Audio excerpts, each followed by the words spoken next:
Bienvenue sur la chaîne de Ciel et Espace. Pensez à liker et à vous abonner à la chaîne pour suivre nos actualités et nous soutenir. Si vous souhaitez continuer votre découverte de l'univers avec Ciel et Espace, nous vous offrons 20% de réduction sur votre premier abonnement papier, premium ou numérique au magazine, avec le code Callisto. Vous recevrez Ciel et Espace tous les 2 mois, directement chez vous, et avec la formule premium et numérique, vous aurez accès à la version en ligne, ainsi qu'à tous nos anciens numéros numériques, soit plus de 120 numéros.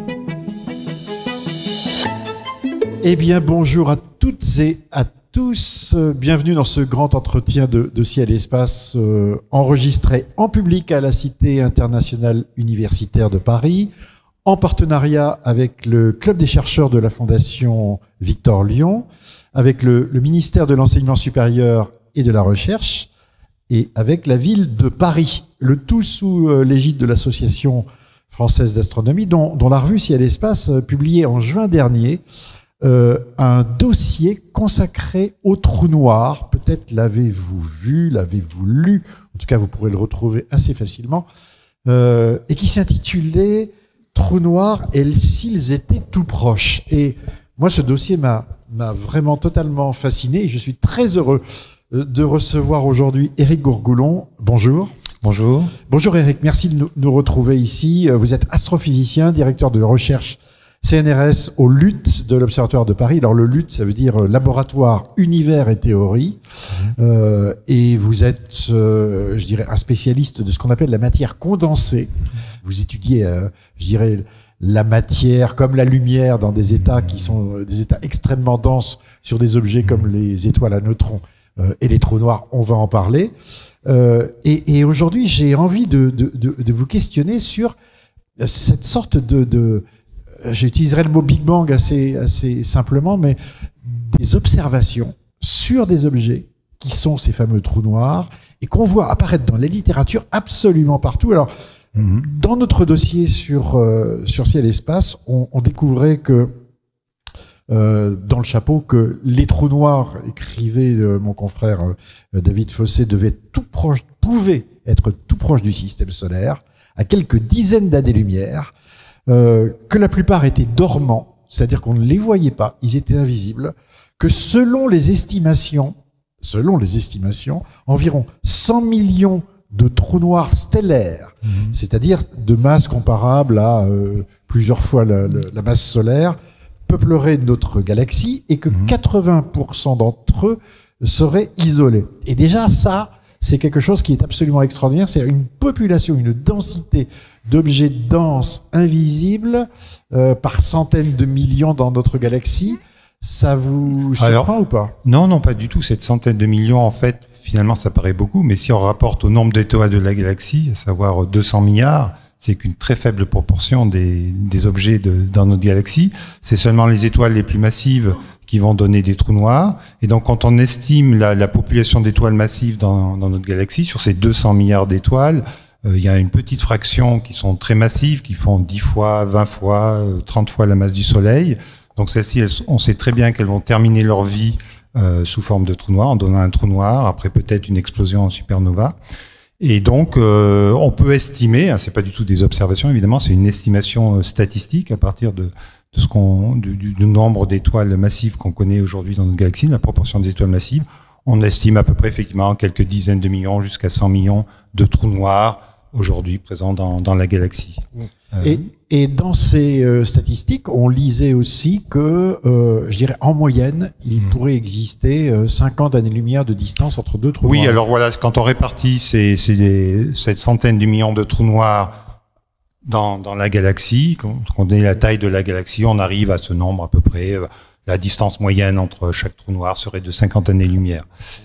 Alors, on n'observe pas, qu'on soit bien clair, un trou noir à 50 années-lumière du système solaire pour l'instant. Je crois que le plus proche qu'on connaît est plutôt au-delà de 1000 années-lumière, 1500 années-lumière. Mais voilà, c'est pas exclu qu'on en voit un jour un peu plus près, quoi.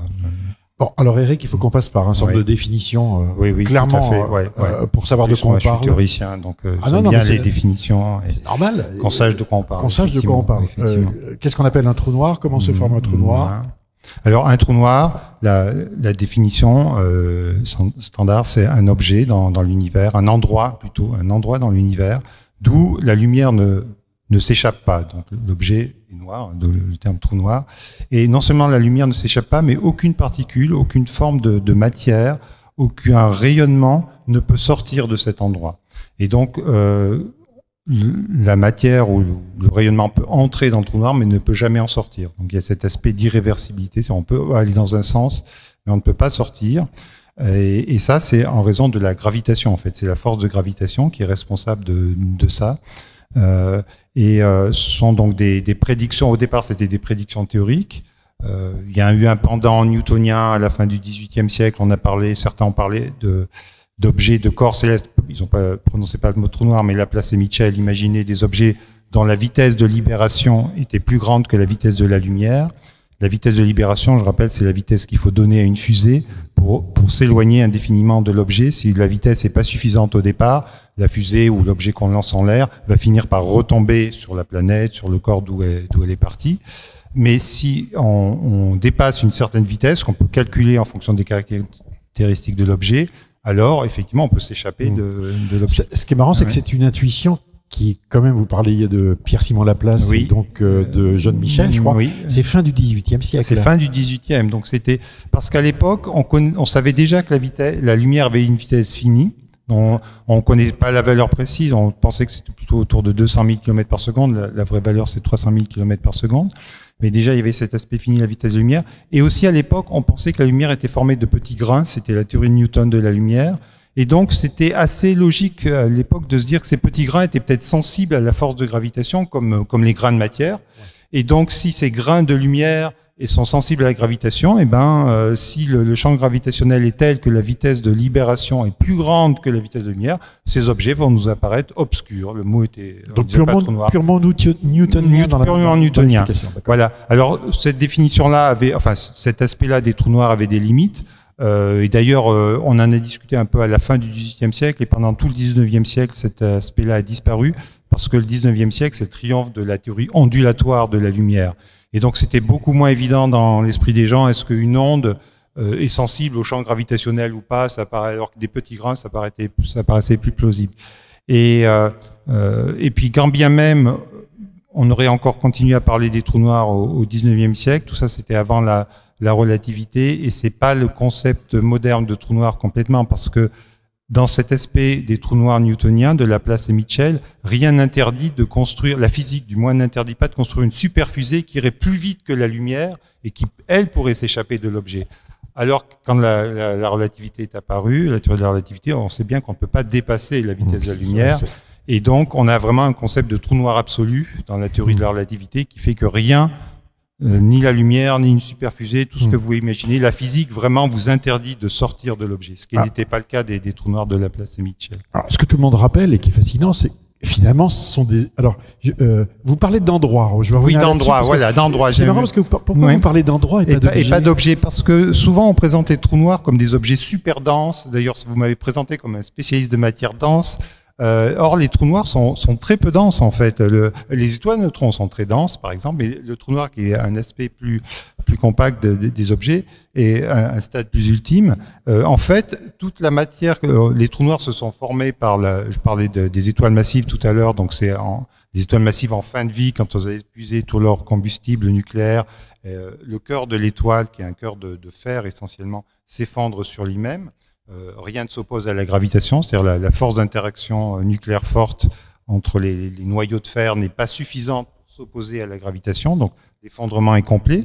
Et donc, toute la matière va se concentrer vers une sorte de centre, mais ça, c'est juste dans le centre de l'objet, mais tout l'intérieur du trou noir, c'est entre ce centre et la frontière du trou noir, qui est ce qu'on appelle l'horizon des événements, c'est le nom complet.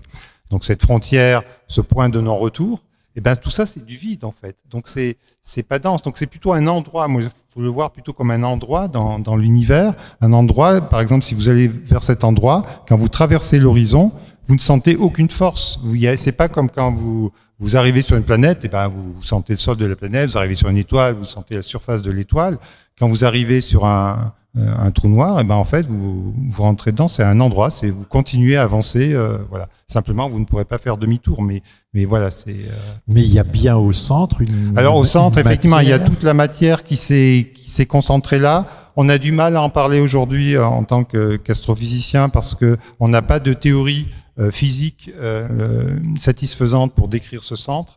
Parce que dans ce centre, c'est un endroit où la gravité, la mécanique quantique doit entrer en jeu. On s'attend à avoir une théorie, à avoir des effets, des manifestations quantiques de la gravité. Ce qu'on ne sait pas décrire aujourd'hui. La meilleure théorie qui décrive la relativité, c'est encore la relativité générale d'Einstein, hein, que Einstein a trouvé en 2015, en 1915, pardon. Eh bien, cette théorie qui a été abondamment testée pendant tout le XXe siècle et tout ce début de XXIe siècle, elle reste encore tout à fait bien. Mais c'est une théorie classique de l'espace-temps, c'est-à-dire qu'elle ne prend pas en compte les phénomènes quantiques. Or, on sait aujourd'hui qu'à petite échelle, eh bien, la mécanique quantique joue un rôle important au niveau des particules, de la physique des particules. C'est la mécanique quantique qui domine. Or, cette singularité au centre des trous noirs, c'est-à-dire cet endroit où toute la matière qui a formé le trou noir s'est concentrée, eh bien, elle a des échelles extrêmement petites. Et il y a une échelle qu'on appelle l'échelle de Planck, qui est de l'ordre de 10 à la puissance moins 43 mètres. Donc, c'est-à-dire c'est un milliardième de milliardième de milliardième de mètre. C'est extrêmement petit. Et à cette échelle-là, la gravitation doit nécessairement être quantique. Et aujourd'hui, malheureusement, on n'a pas de théorie quantique satisfaisante de la gravité. On a des pistes. Il y a la théorie des cordes d'une part et la théorie de la gravité quantique à boucle d'autre part. C'est les deux grandes pistes qui sont explorées aujourd'hui par les théoriciens. Mais pour l'instant, ça n'a pas complètement abouti. Ce sont des ébauches de théories plutôt que de vraies théories. Donc en fait, on peut pas décrire ce qu'il y a au centre, c'est un infini. Voilà, alors c'est un endroit, techniquement, c'est un endroit où la courbure de l'espace-temps devient infinie. Alors ça, c'est la description mathématique, quand on parle de courbure. Physiquement, la courbure, ça se traduit par une force de gravitation différentielle, ce qu'on appelle un champ de marée en astrophysique. C'est-à-dire un champ de marée, c'est quand vous avez une force de gravitation, par exemple, qui est plus grande sur vos pieds que sur votre tête. C'est le cas ici sur la Terre, par exemple. Mes pieds ici sont un peu plus près du centre de gravitation que ma tête, mais l'effet est extrêmement minime. Par contre, quand on s'approche d'un trou noir, eh bien l'effet peut devenir de plus en plus grand. Et au niveau de la singularité centrale, cet effet, cette force différentielle devient infinie, effectivement, ce qui provoquerait une dislocation de toute matière organisée si elle s'approchait trop près de la singularité. Alors, c'est vrai qu'on a beaucoup de mal à trouver le sens commun, si je puis dire, de ce que signifie un tel effondrement, mais vous confirmez ces chiffres qui disent un trou noir de masse terrestre, c'est-à-dire si on utilisait la Terre pour faire un trou noir, ça ferait un objet de moins de 18 mm de diamètre. Oui, tout à fait. C'est de l'ordre du centimètre. Disons la taille, effectivement. Il faudrait comprimer la Terre dans une taille de à peu près 2 cm pour avoir un trou noir, effectivement. Et on dit que le plus petit trou noir stellaire, donc né de l'explosion en quelque sorte d'une supernova, c'est un objet de à peu près 3 fois la masse du Soleil, qui ferait un diamètre d'à peu près 17 km maximum. Oui, c'est ça. Pour une masse solaire, ça fait 3 km. Donc, le rayon, effectivement, ferait 3 fois 3, 9. Donc, 2 fois 2, ça ferait 18. 18 donc, ça, on a bien ça en tête. On peut mettre la Terre dans un dé à coudre. Oui. Alors, sauf qu'on se rassure, on ne connaît aucun processus physique qui permettrait de comprimer la Terre d'une telle manière. Vous n'avez pas vu tous les films de science-fiction. Voilà. Alors évidemment, on peut toujours imaginer. On ne saurait pas former des trous noirs comme ça, sauf peut-être dans l'univers primordial, ce qu'on appelle les trous noirs primordiaux qu'on n'a pas encore détectés. C'est-à-dire que si un jour on mettait en évidence un trou noir d'une masse planétaire ou plus petite encore, là, eh bien le seul processus physique qu'on pourrait invoquer pour expliquer la formation de ces trous noirs. C'est pas du tout un processus astrophysique. C'est astrophysique, parce que tout est astrophysique, mais ça serait plutôt ce qui s'est passé dans l'univers très très primordial, où il y avait peut-être des petites fluctuations de densité. Il y a eu des grumeaux à certains endroits, donc à différentes échelles. Donc certains de ces grumeaux ont donné peut-être les premières étoiles ou les premières galaxies. On ne sait pas encore très bien qui a précédé qui. Mais peut-être aussi certains grumeaux auraient pu donner des petits trous noirs, des trous noirs de masse terrestre ou plus petites encore. Donc ça, c'est quelque chose qui est activement recherché. Il y a des programmes de recherche par des effets de lentilles gravitationnelles. Par exemple, si la matière comme ça, si un petit trou noir passe devant une étoile, eh bien, on peut en déduire, on aurait un changement d'éclat de l'étoile et en déduire la masse de l'objet. Mais pour l'instant, ces programmes n'ont rien donné, n'ont pas donné. C'est marrant parce que vous en parlez comme s'ils existaient, c'est-à-dire ils sont potentiellement possibles. La théorie le permet. La théorie le permet. Est-ce que quand vous avez commencé vos études, vous pensiez un jour voir l'image d'un trou noir? Non, honnêtement, je pensais pas que ça arriverait. Donc vous êtes prêt à accepter ça? Donc voilà, aujourd'hui, moi je suis théoricien, mais je m'intéresse beaucoup, je suis de très près les observations parce qu'elles nous arrivent là en nombre et on arrive à voir des choses que effectivement les choses vont assez vite en fait. On commence à voir des images pas du trou noir lui-même, mais de l'environnement immédiat du trou noir. On va en parler, mais je bouge pas des trous noirs primordiaux, donc des tout petits qu'on connaît pas, qu'on soupçonne. Enfin, alors qu'on soupçonne, c'est pas garanti non plus qu'ils existent. Hein. C'est dans certains, quand on regarde les conditions d'un univers primordial, voilà, c'est pas exclu qu'ils se forment. Mais on n'en est pas certain. C'est-à-dire que c'est pas comme un objet dont on aurait une prédiction absolue. Par exemple, quand on a prédit, quand Le Verrier a prédit Neptune, il était certain que Neptune existait. Après, il s'agissait de l'observer, de la découvrir avec les télescopes. Là, on peut pas mettre notre main à couper qu'on est certain qu'il y ait des trous noirs primordiaux. Mais s'il y en avait, est-ce que il pourrait y en avoir beaucoup, et est-ce que ce beaucoup pourrait être, par exemple, la matière sombre? Alors, certains ont pensé à ça. Effectivement, c'était des candidats pour la matière sombre. Bon, c'est pas confirmé à ce jour. Je pense qu'une façon peut-être assez fine de les détecter, ce sera quand le grand instrument de l'Agence spatiale européenne, LISA, sera en orbite. Donc LISA, c'est un détecteur d'ondes gravitationnelles dans l'espace. Et LISA sera particulièrement sensible à ce qui se passe autour du trou noir central de notre galaxie, Sagittarius à étoile, qui n'est pas du tout un trou noir primordial, un de ces petits trous noirs dont on parle là. Mais s'il y a une assez grande densité de petits trous noirs primordiaux dans la galaxie, il est fort probable qu'il y en ait un certain nombre qui soient en orbite autour de Sagittarius à étoile. Et LISA pourra voir par les ondes gravitationnelles, tout mouvement orbital d'un corps autour d'un objet émet des ondes gravitationnelles, et quand les objets sont relativistes, c'est-à-dire quand il s'agit de deux trous noirs, donc un gros trou noir et un petit trou noir en orbite autour, ça émet beaucoup d'ondes gravitationnelles, enfin du moins beaucoup, c'est difficile à détecter, mais LISA est tellement sensible, et le centre galactique, avec la précision de LISA, la sensibilité de LISA, le centre galactique c'est tout proche, c'est vraiment c'est notre galaxie par définition. Et donc là, LISA devrait les voir s'il y a des trous noirs primordiaux. Est-ce qu'on peut dire qu'il y a une espèce d'astre qui s'appelle trou noir, donc un endroit avec quelque chose qu'on peut pas décrire, et que finalement c'est un terme un peu générique parce que il y en a des très très très gros, donc qui sont au cœur des galaxies. Oui. Alors c'est des milliards de masses solaires. Oui, des millions, des milliards, ça dépend lesquels. Enfin, voilà, c'est pas la même chose. Hein. C'est pas, oui. Dès que ça dépasse le montant de nos salaires, je sais, je blague, mais bon, c'est pas tout à fait la même chose. Mais des milliards de masses solaires.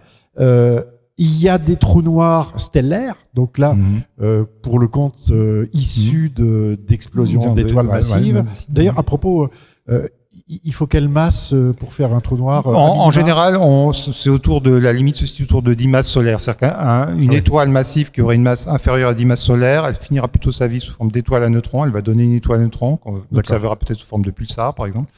Et au-delà de 10 masses solaires, mais la frontière n'est pas bien définie parce que tout ça, ça dépend beaucoup aussi de l'évolution de l'étoile dans les phases terminales, où il y a pas mal d'éjections de matière, donc il y a des vents stellaires très forts. Donc on observe, par exemple, dans le cas du Soleil, on observe ce qu'on appelle le vent solaire, et on voit que le Soleil, il perd des particules, il émet de la matière, mais très peu finalement.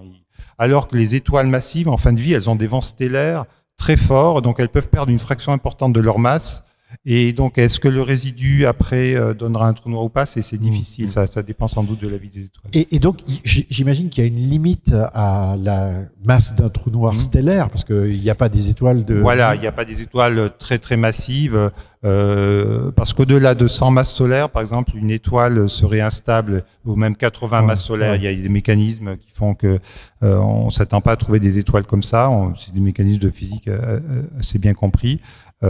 Donc, et on n'observe pas en plus d'étoiles comme ça dans notre galaxie. On observe, les plus massifs font peut-être 80, 70 masses solaires. Et voilà.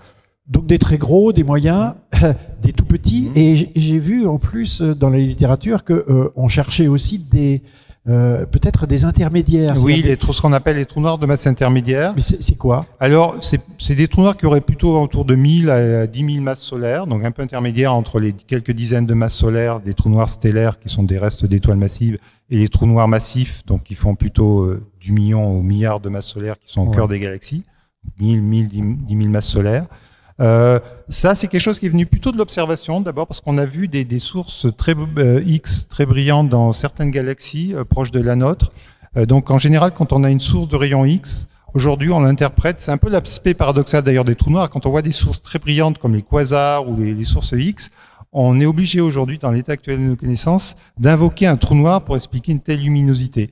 Alors, le trou noir, évidemment, c'est paradoxal, parce que le trou noir, rien n'en sort, donc c'est un peu, tiens, on est obligé de faire appel à un trou noir pour expliquer un truc extrêmement brillant. En fait, c'est parce que ce qu'on voit, l'émission, c'est ce qui se passe autour du trou noir.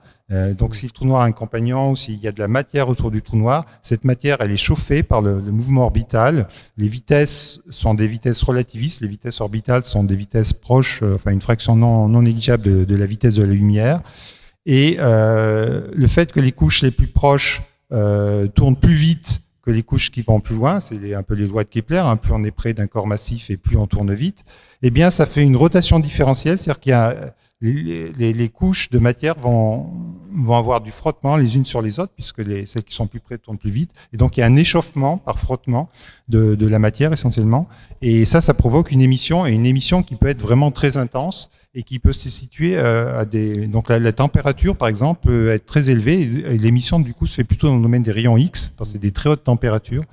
Et donc c'est ça qu'on observe avec nos satellites, avec les satellites. Donc, et on a vu des sources très brillantes. Et c'est pour expliquer ces sources très brillantes, on était obligé d'invoquer un trou noir de 1000 masses solaires avec un gros disque d'accrétion. Voilà, c'est comme ça que sont apparus ces trous noirs intermédiaires. Donc c'est des trous noirs qui seraient peut-être formés par fusion de trous noirs stellaires, par exemple au cœur d'un amas globulaire, là où la densité d'étoiles est très élevée.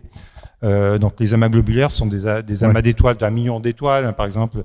Et s'il y a eu beaucoup de supernovas dans le cœur, il y a des étoiles massives, pas massives. Et les étoiles massives ont dû donner des trous noirs. Et c'est peu que du fait de l'interaction orbitale, eh bien ces trous noirs est fusionné pour donner petit à petit des trous noirs plus gros comme ça. C'est d'ailleurs ce qui nous a fait réagir. Je crois que c'était une publication qui disait que dans l'amas des Iades. Oui. Des gens avaient étudié la quantité potentielle de trous noirs existants et que lorsque se formaient des trous noirs, certains pouvaient être éjectés. Oui, tout à fait. Et donc, le calcul a été fait qu'il aurait pu y avoir 3 ou 4 trous noirs éjectés. Et si malheureusement c'était dans notre direction et qu'on les voyait pas, alors ils ont fait le calcul pour savoir si ça pouvait arriver vers chez nous. Bon, c'est assez sympa. Oui. C'est quelque chose qu'il faut avoir effectivement. C'est bien que des gens soient intéressés à ça. Parce que bon, alors l'amas des Iades, pour le coup, c'est pas un amas globulaire, c'est pas là où on va trouver un trou noir de masse intermédiaire dont on parlait tout à l'heure. C'est plutôt ce qu'on appelle un amas ouvert, c'est un amas avec quelques centaines d'étoiles.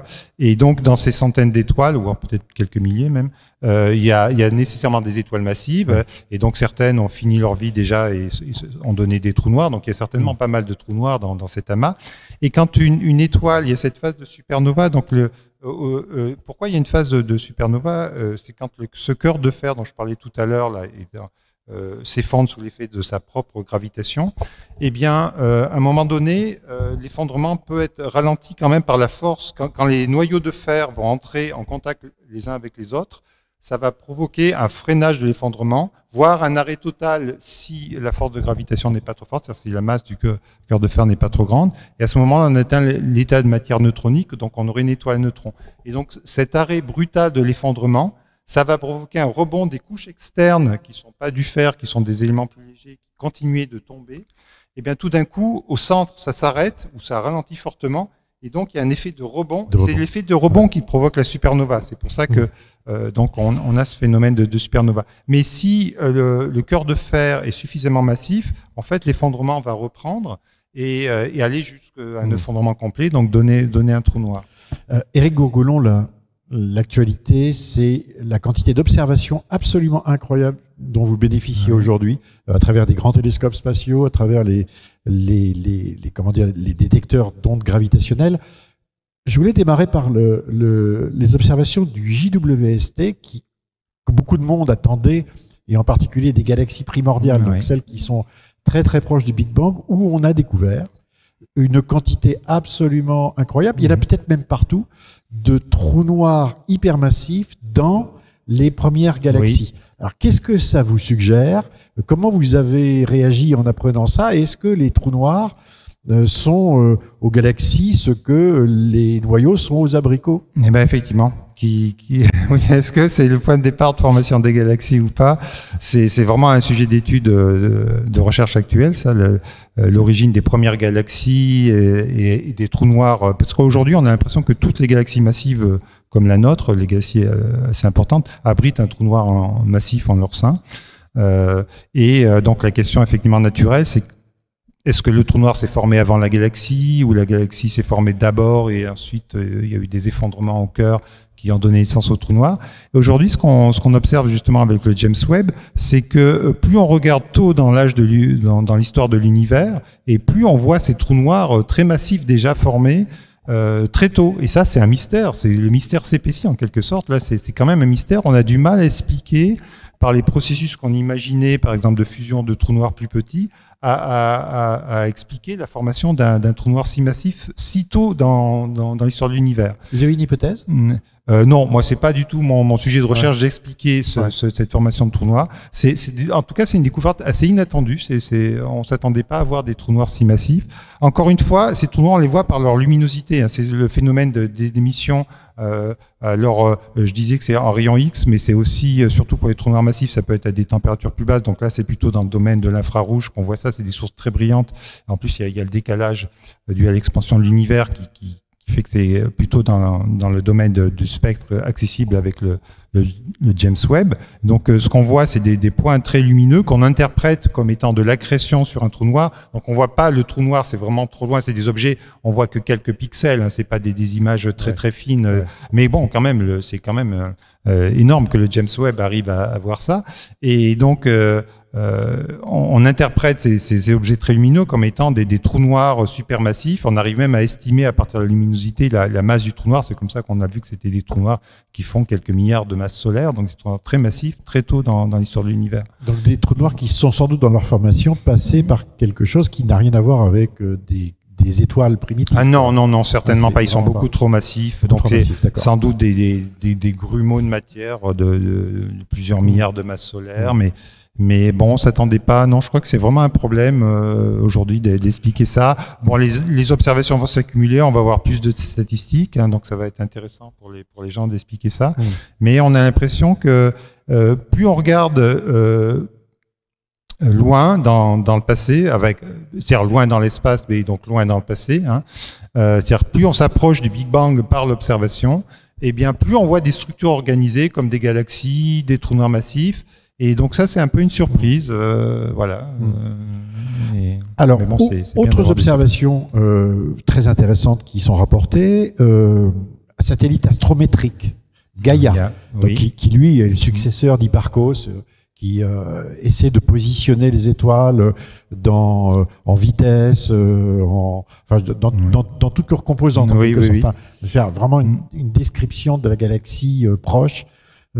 Avec toutes les étoiles, montre que il y a finalement des trous noirs associés à des étoiles, donc des systèmes doubles ou des systèmes triples où on ne voit pas le trou noir, mais on voit que il perturbe. Oui, oui, voilà, on voit le mouvement de l'étoile. Gaïa mesure très précisément les positions des étoiles. Donc, on voit que si on a une étoile qui tourne, et donc on peut reconstituer le centre de masse et on voit qu'effectivement il y a un objet sombre qu'on ne voit pas. Mais comment ça se forme, ça? Et alors là, effectivement, il y a ce qui est intéressant, c'est que la dernière observation de Gaïa, le troisième trou noir détecté de cette manière par Gaïa, il fait une trentaine de masses solaires, donc c'est un trou noir très massif, plus massif que ceux qu'on observait par les rayons X dans la galaxie jusqu'à présent.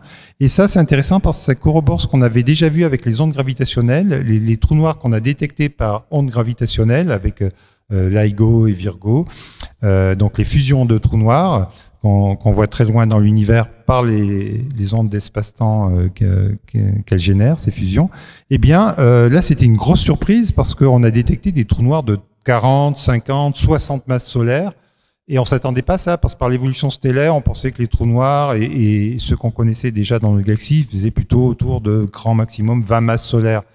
Et là, on voit des trous noirs de 30, 40 masses solaires par les ondes gravitationnelles. Et donc récemment, cette observation de Gaïa, qui est une observation dans notre galaxie, eh bien, ça confirme qu'effectivement, il existe des trous noirs massifs dans les galaxies, des trous noirs qui font 30, 40 masses solaires.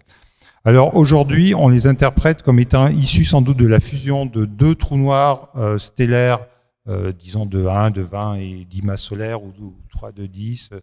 Enfin, ils ne sont pas fusionnés en même temps, mais ils ont pu.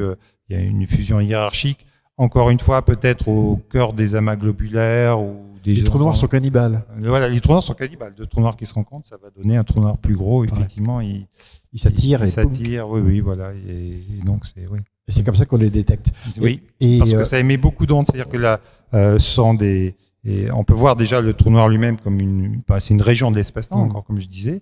Et donc, en fait, ce que nous a appris la relativité générale d'Einstein, c'est que l'espace-temps, c'est une structure dynamique, c'est pas une structure figée. Avant, même si on parlait d'espace-temps, par exemple, dans le cadre de la relativité restreinte, c'est un espace figé. Avec Newton, c'était encore plus figé, puisque pour Newton, il y avait le temps absolu, l'espace absolu, c'était des notions complètement figées.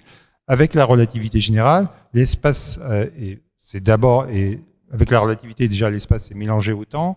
Et puis, en plus, non seulement il s'est mélangé au temps, mais pour donner une structure malléable, une structure avec sa propre dynamique. Et la dynamique de cette structure, elle est gérée par les mouvements de matière, d'énergie, puisque masse égale énergie en relativité. Et comme tout mouvement, eh bien, il y a des ondes qui sont générées, comme des mouvements à la surface de l'eau donnent des ondes à la surface de l'eau. Donc, ça fait des ondes, et c'est des ondes d'espace-temps. Ce sont ces ondes gravitationnelles qu'on sait détecter aujourd'hui. Ça, c'est qui est formidable parce que les meilleures sources, justement, d'ondes gravitationnelles, elles mettent en jeu des objets très relativistes, comme les trous noirs. Et donc, pour nous, c'est un moyen de savoir détecter les ondes gravitationnelles aujourd'hui sur Terre. C'est un moyen d'observer les trous noirs, parce que voilà, c'est un moyen. Ce sont des vibrations. C'est-à-dire, ce sont des vibrations, oui, effectivement. Ce sont des vibrations. Quand ça arrive sur Terre, ce sont des toutes petites ondes. Elles sont toutes petites, c'est très difficile à détecter. Mais c'est un signal, effectivement, qui est plus de nature sonore, d'ailleurs, qu'une image. En astronomie, d'habitude, on prend des images, on a des spectres. Et là, on a un signal plutôt qui est l'amplitude du signal en fonction du temps. Et donc, ça s'apparente plutôt à un signal de type sonore, effectivement. Vous réussissez à savoir d'où ça vient et à faire parler ce signal? Oui, voilà. Alors, il faut beaucoup de modélisation pour ça. Déjà, il faut beaucoup de modélisation. C'est-à-dire, il faut avoir une connaissance théorique a priori du signal. C'est-à-dire, il faut savoir le calculer par les équations de la relativité générale. Il y a différentes techniques pour ça. Il y a des techniques analytiques de calcul en faisant des développements qu'on appelle post-newtoniens autour de la théorie de Newton, mais qu'on étend dans le domaine de la relativité générale. Il y a des calculs qui font appel à des ordinateurs, ce qu'on appelle la relativité numérique.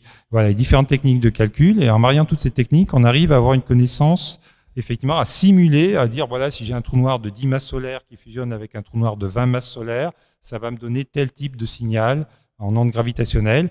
Et cette connaissance a priori théorique du signal, elle est même nécessaire pour extraire le signal du bruit, parce que c'est tellement difficile à détecter Il y a tellement de bruit parce que ces détecteurs, ils vont chercher des vibrations, mais beaucoup de choses, il y a des vibrations, donc ce sont des miroirs éloignés de 3 km, et il y a un faisceau laser qui voyage entre ces miroirs et on regarde des figures d'interférence dans ces détecteurs.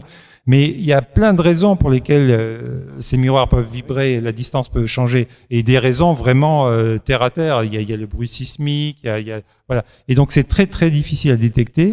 Et donc il faut absolument aujourd'hui avoir une connaissance a priori pour extraire ce qu'on appelle extraire le signal du bruit. Le bruit, c'est tout ce qui n'est pas onde gravitationnelle. Parce qu'il y en a quand même pas beaucoup. Depuis que c'est en service, je crois qu'il y a pratiquement 250 observations validées. Oui, ce sont des événements rares. Les fusions de trous noirs, pour une galaxie donnée, il s'en produit que on estime à peu près tous les 50 millions d'années. Donc dans notre galaxie, on n'en verra jamais, enfin sauf gros coup de chance. Ouais. Mais donc on en observe. Heureusement, les instruments qu'on a construits, la LIGO et Virgo, sont suffisamment sensibles pour observer ces phénomènes dans d'autres galaxies, dans des galaxies assez lointaines, même qui sont à des grandes distances. Et donc là, comme on a un volume d'univers exploré qui est très grand, ben la statistique nous aide et on en observe effectivement aujourd'hui. Des fois, 1, 2, 3 pas chaque semaine. Ouais. Et voilà. Moi, je trouve ça absolument fascinant qu'on puisse dire, tiens, on a entendu la fusion de 2 trous noirs, ou dans une galaxie qui doit être à quelques milliards d'années-lumière d'ici. Oui. Et en plus, vous leur faites dire, alors attention, oui, c'est bizarre, parce qu'il y en a un qui fait 20 masses solaires et l'autre, il fait 30 masses solaires. Si on arrive à bien détailler le signal, on arrive à remonter, si le signal est pas trop bruité, on arrive à remonter à la masse des 2 objets qui ont fusionné. On peut même commencer à envisager à faire des tests de relativité générale, c'est-à-dire à voir si ces ondes, elles ont bien la forme prédite par la théorie d'Einstein ou s'il y a une forme un peu plus différente. Et donc, comme ça, mettre à l'épreuve la théorie d'Einstein. On ne pense pas que ce soit la théorie ultime de la gravitation. Comme toute théorie physique, elle doit être testée par les observations. Et là, c'est un très bon moyen de la tester. Mais pour l'instant, ça tient la route. Pour l'instant, elle tient la route. C'est vraiment, c'est très belle. C'est d'abord une très belle théorie et en plus une théorie très robuste. Vous en êtes amoureux? Ah bah un petit peu, oui, on peut dire. C'est génial. Il n'y a pas peur des mots. Détection d'ondes gravitationnelles en continu, parce que là on doit en être à peu près à la 3e, je dirais, campagne en quelque sorte d'observation. Même la 4e. Donc vous avez 4e. On attend les informations. Donc vibration de l'espace-temps et alors autre, je dirais, contribution à ce Big Bang dont je parlais au départ, la photographie. Ah bah oui, les images. De 2 trous noirs. Alors, il faut d'abord expliquer si on parle bien de photos. Oui. Je pense que c'est sans doute quelque chose d'un peu exagéré, effectivement. De 2 trous noirs. Ah, oui. Le premier très lointain, M87, c'était la première observation en quelque sorte. Oui. Comment ça a été fait? Alors ça a été fait. Donc ce qu'on observe encore une fois, c'est la matière autour du trou noir. Le trou noir, par définition, on ne peut pas le voir. Donc M87, donc Messier 87, c'est une galaxie. Effectivement, c'est relativement loin, mais c'est quand même notre proche banlieue à l'échelle intergalactique. C'est quand même l'amas de la Vierge. C'est pas extrêmement loin. Et 50 millions d'années-lumière. Ouais, 50 millions d'années-lumière. Et on sait depuis longtemps qu'au cœur de cette galaxie, il y a, c'est ce qu'on appelle une galaxie à noyau actif, c'est-à-dire qu'on voit notamment un jet qui est émis, un jet de matière qui est émis à des vitesses proches de la vitesse de la lumière, énormément de matière qui est émis au cœur de cette galaxie. C'est un noyau qui est très brillant. Et donc, encore une fois, dans l'état actuel de nos connaissances, pour expliquer une telle brillance, on est obligé de faire appel à de l'accrétion de la matière qui tombe et qui s'échauffe en tombant sur un trou noir. Et après, il pourrait y avoir des processus électromagnétiques qui fait qu'une partie de cette matière qui tombe, en fait, va se retrouver éjectée sous forme d'un jet. Il peut y avoir de l'accélération de matière, des processus relativement compliqués. Et donc, on est persuadé qu'il y a un trou noir, au sein de cette galaxie. C'est pour ça que c'était une des cibles des observations de cette équipe qui s'appelle l'Event Horizon Telescope, qui a combiné des données de différents radiotélescopes répartis à la surface de la Terre pour avoir une image fine, parce qu'on connaissait déjà par la dynamique, on voyait les mouvements des étoiles et de la matière autour de ce trou noir, et donc par cette dynamique-là, on avait une estimation de la masse. On savait que le trou noir avait à peu près 6 milliards de masses solaires. Et donc, 6 milliards de masses solaires, après on peut faire les calculs. On peut dire, voilà, 6 milliards de masses solaires, ça veut dire que c'est un trou noir qui a telle taille, parce que une masse solaire, ça fait 3 km de rayon. Et c'est la taille d'un trou noir est directement proportionnelle à sa masse.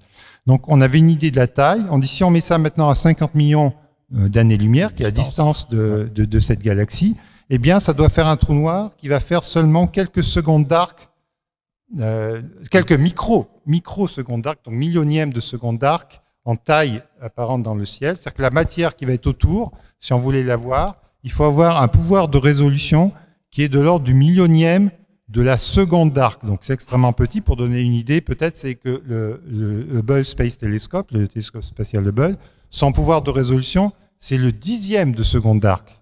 Et un télescope normal sur Terre avec les turbulences, c'est la seconde d'arc, un télescope d'amateur.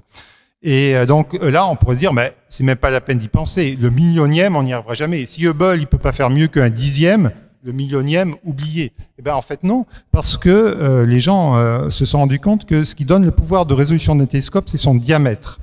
Et donc pour atteindre le millionième, il faudra un diamètre à peu près de la taille de la Terre. Donc ça, construire un télescope de cette taille-là, évidemment, c'est pas possible. On n'aurait pas les crédits, je pense. Et d'une part, mais en fait, il y a un moyen, c'est de construire des petits télescopes, de les éloigner de plusieurs milliers de kilomètres et de faire appel au phénomène d'interférométrie. Et comme ça, on arrive à avoir le pouvoir de résolution d'un télescope qui serait aussi grand que la Terre. Là où on perd, c'est le pouvoir de la sensibilité, c'est-à-dire la surface collectrice, évidemment, n'est pas la même qu'un télescope qui aura un diamètre de la taille de la Terre. Mais là, c'est des objets tellement brillants qu'on n'est pas à la recherche de la sensibilité. Alors, première image, et quelques années plus tard, deuxième image. Cette fois-ci, on est au cœur d'une galaxie. Donc, la taille, celui-là, en taille apparente, il est un petit peu plus gros parce que, certes, il est beaucoup plus proche, donc on pourrait se dire, ouais, il va être beaucoup plus gros, mais il est beaucoup moins massif. Il fait seulement 4 millions de masses solaires. Donc, tout à l'heure, on parlait de 6 milliards pour celui au cœur de M87. Celui au cœur de notre galaxie, il fait 4 millions de masses solaires, donc il est à peu près 1000 fois moins massif, mais il est aussi à peu près 1000 fois plus proche. Donc l'un dans l'autre, la taille apparente, c'est aussi de l'ordre du millionième. Et quand on regarde les deux images, elles se ressemblent quand même. Elles se ressemblent parce que la physique est un peu la même, c'est-à-dire qu'on a de l'accrétion de matière autour d'un objet sombre. Et alors elles se ressemblent, mais il faut dire aussi, faut être honnête, ces images sont encore très très floues, entre guillemets. C'est des images reconstruites, c'est pas des images directes, parce que justement, la donnée primaire d'observation interférométrique, comme ça, c'est ce qu'on appelle des points dans un plan qu'on appelle le plan de Fourier. Bon, pour ceux qui savent ce que c'est la transformée de Fourier de l'image. C'est une transformée mathématique d'une image. C'est ce qu'on obtient d'abord quand on fait l'interférométrie. Après, il faut faire la transformée inverse pour obtenir l'image elle-même. Et pour ça, il faut avoir plein d'observations. Il faut remplir ce qu'on appelle le plan de Fourier. Et là, malheureusement, on avait quelques télescopes, enfin c'est déjà pas mal, c'est déjà énorme ce qu'ils ont fait, l'équipe, je veux pas évidemment critiquer. 11 télescopes. 11 télescopes, radiotélescopes à la surface de la Terre, combiner tout ça, mais l'idéal pour bien couvrir le plan de Fourier, il aurait fallu avoir beaucoup plus de télescopes et surtout changer les distances entre ces télescopes. Et donc on n'a qu'une reconstruction partielle, c'est-à-dire qu'il y a un manque d'informations. Donc c'est une reconstruction un peu statistique, c'est pas une image directe et surtout c'est relativement flou, mais de prime abord, ça colle assez bien avec la relativité générale, notamment la taille de la partie centrale, la taille sombre. Ça colle assez bien avec ce qu'on attend pour des trous noirs qui ont cette masse-là et qui sont situés à ces distances. J'ai entendu dire qu'ils étaient en train d'en préparer une troisième qui serait le trou noir du centre de la galaxie d'Andromède. Oui, effectivement, parce que c'est aussi un trou noir. La galaxie d'Andromède est toute proche, elle est à seulement 2 millions d'années-lumière. Elle est un trou noir plus massif que le nôtre. Donc, effectivement, la taille apparente va aussi être dans ce régime-là, de l'ordre de quelques dizaines de millionièmes de seconde d'arc. Donc, c'est effectivement une cible pour l'Event Horizon Telescope. On est un peu vexé d'avoir un petit trou noir, nous, au centre de la galaxie. 4 millions, oui. Voilà, mais Pourquoi une telle différence? Alors, aujourd'hui, il y a une certaine corrélation entre ce qu'on appelle la taille du noyau des galaxies, c'est-à-dire la région la plus centrale des galaxies, qu'on appelle le bulbe aussi, et la taille du trou noir central. Sans doute notre galaxie, elle n'a pas un très gros noyau par rapport à d'autres. C'est un peu l'histoire de la galaxie, sans doute peut-être les conditions initiales.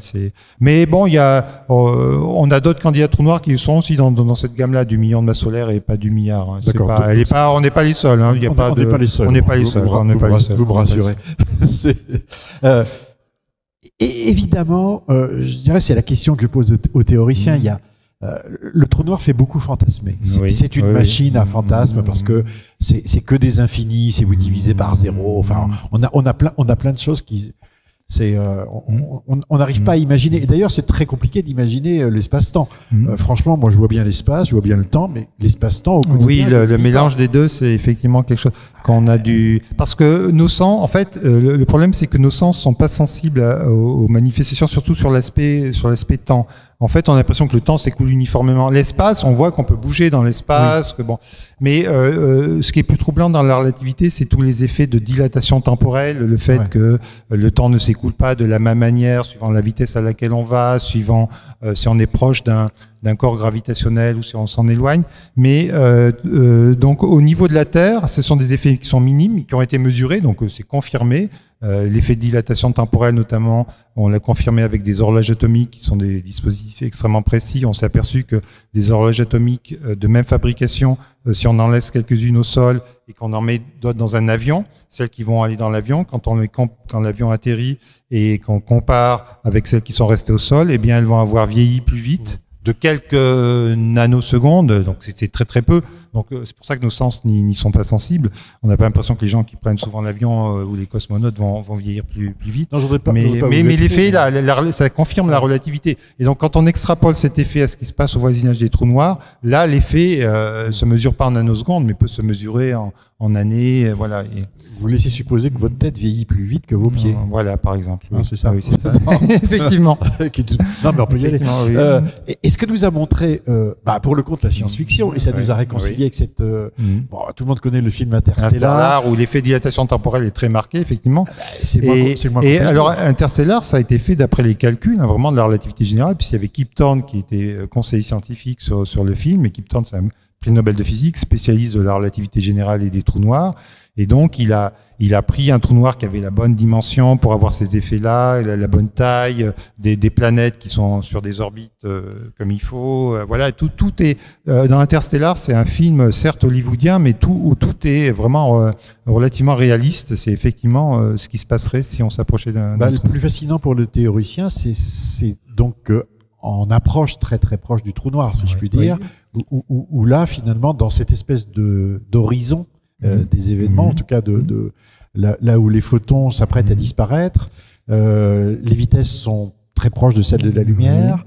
3 heures autour du trou noir, c'est 30 ans sur Terre.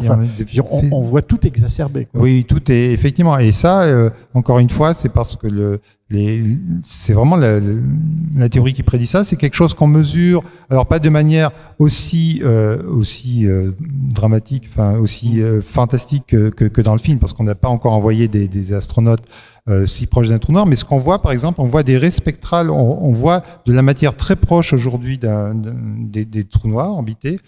Cette matière, on peut en faire le spectre, voir les raies spectrales. Une raie spectrale, c'est une émission à une fréquence donnée. On voit très bien que ces fréquences sont dilatées vers les basses fréquences. Et donc, on voit qu'on a un effet de ralentissement du temps par rapport à nous, de ces choses-là. Et ça, c'est des choses qu'on mesure. Et c'est des effets qui sont très grands. Effectivement, c'est des effets de plusieurs dizaines de pourcents, 20%, etc. Donc, ces effets-là de dilatation temporelle, on les voit certes pas avec des astronautes, mais on les voit avec des raies spectrales, avec donc des raies d'émission qui sont pas là où elles devraient être s'il n'y avait pas d'effet de dilatation temporelle. Donc c'est quelque chose qui est vraiment vérifié par les observations. Alors avec les trous noirs, donc qui sont quand même extraordinaires parce que surgit des équations en quelque sorte, ou en tout cas départ, des intuitions. Dans la foulée, on suivit je dirais des corps tout aussi exceptionnels et peut-être aussi dans les équations. Je pense au trou blanc, je pense au trou de verre.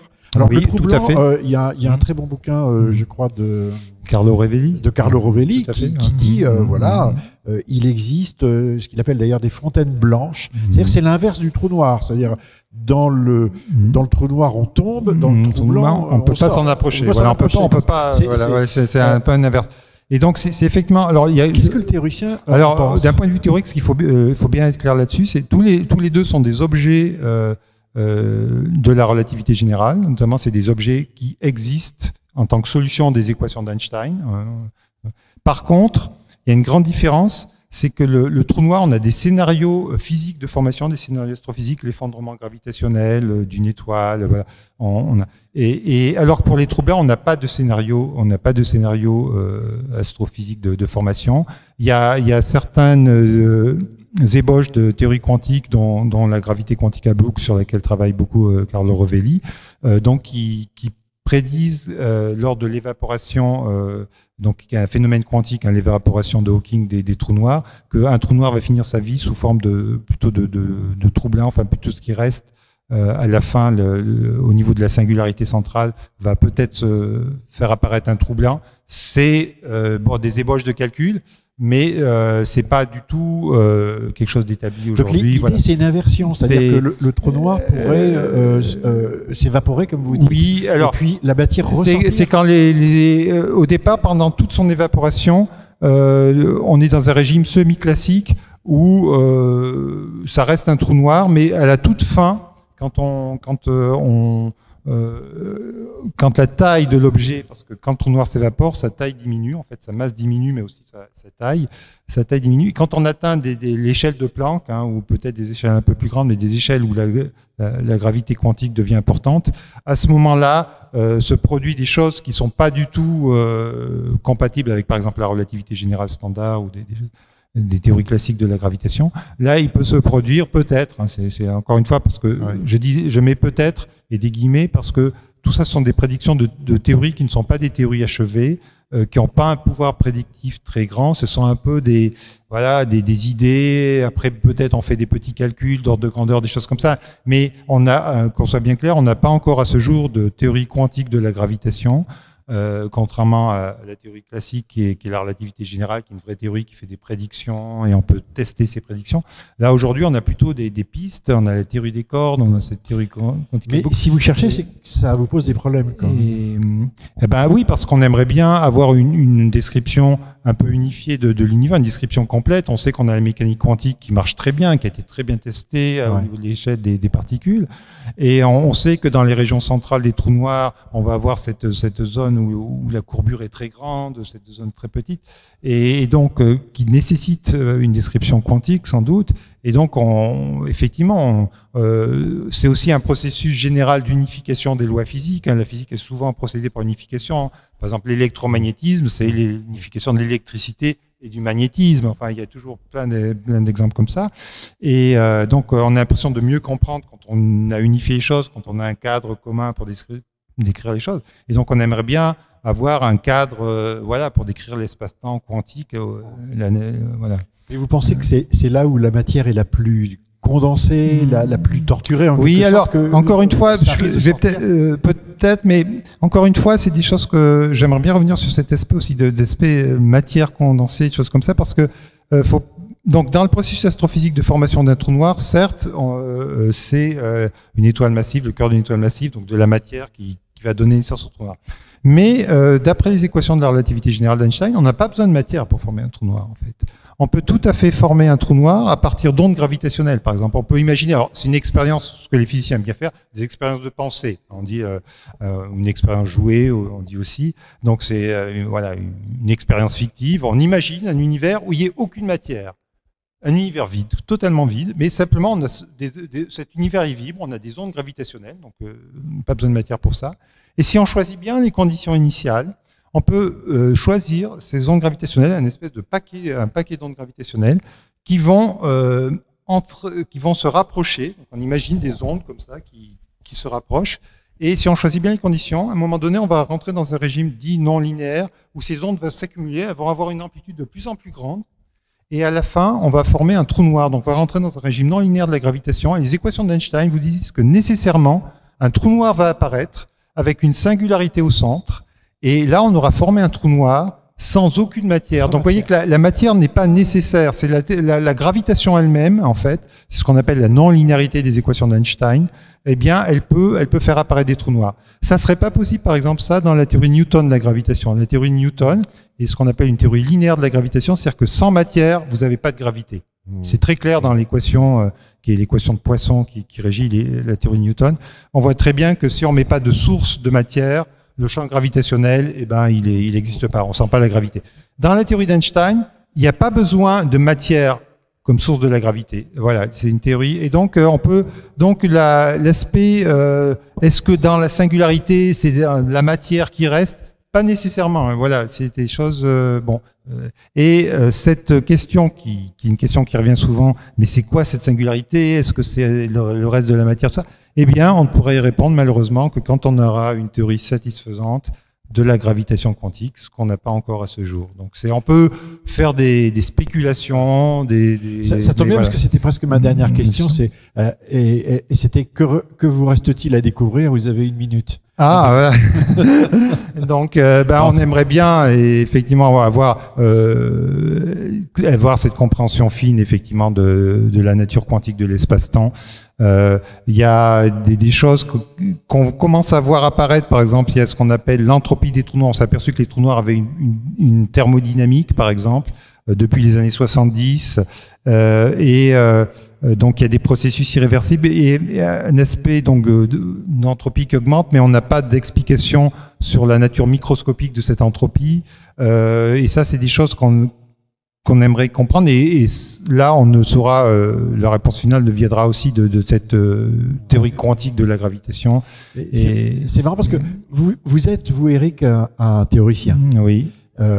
Comment est-ce que vous fonctionnez avec ce qui vous arrive aujourd'hui? Vous êtes alimenté quand même par les observations. C'est extrêmement intéressant. Par exemple, pour tester justement un théoricien, souvent il passe son temps à essayer de tester les théories, tester la relativité générale, la repousser dans ses champs, de voir si on voit pas un signe justement d'une déviation. Là, ça serait extrêmement intéressant. Et donc, par exemple, ces images, quand on fait le calcul en relativité générale, les images dont on parlait tout à l'heure, elles doivent, il y a ce qu'on appelle l'anneau de photons qui doit avoir une certaine forme.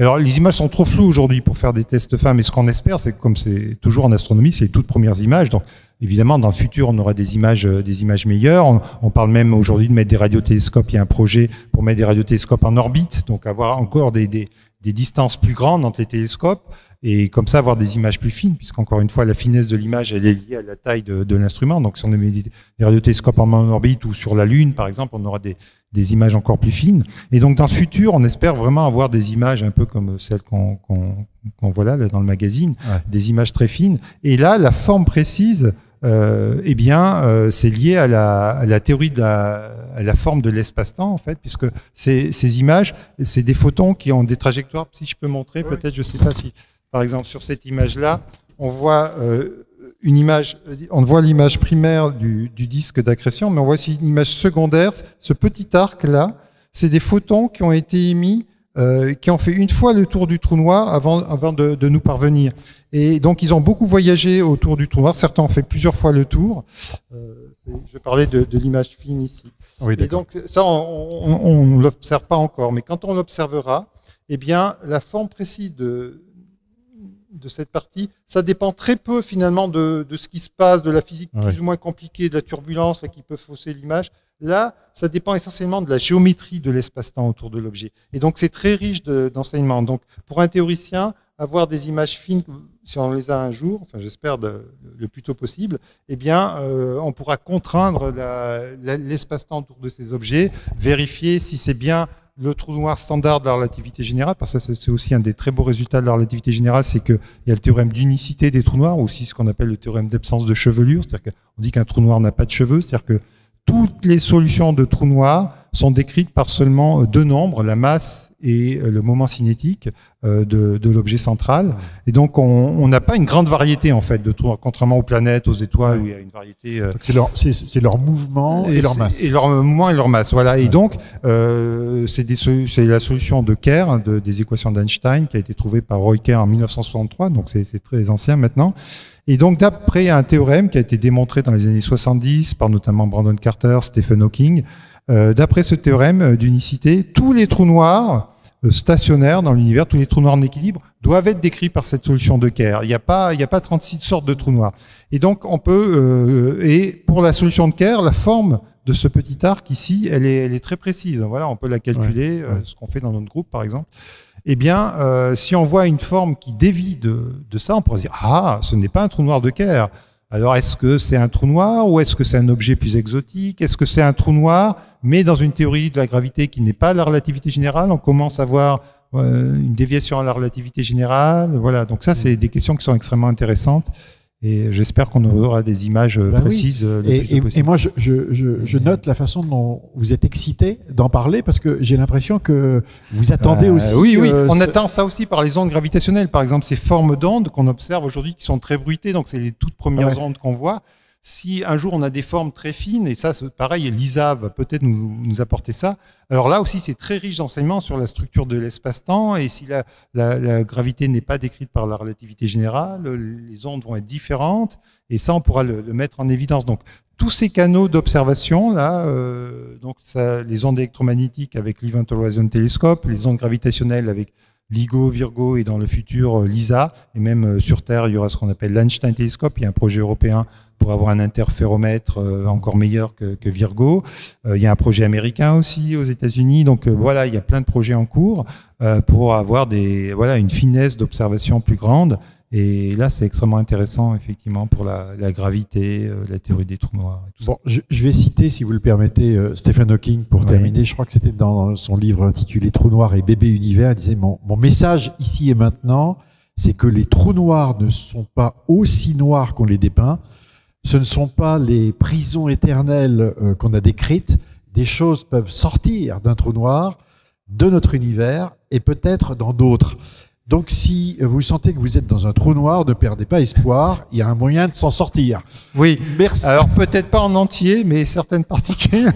Par morceaux. Par morceaux, par rayonnement de Hawking. Merci beaucoup, Éric Courgoulon. Merci à vous de nous avoir suivis et à très bientôt. Au revoir.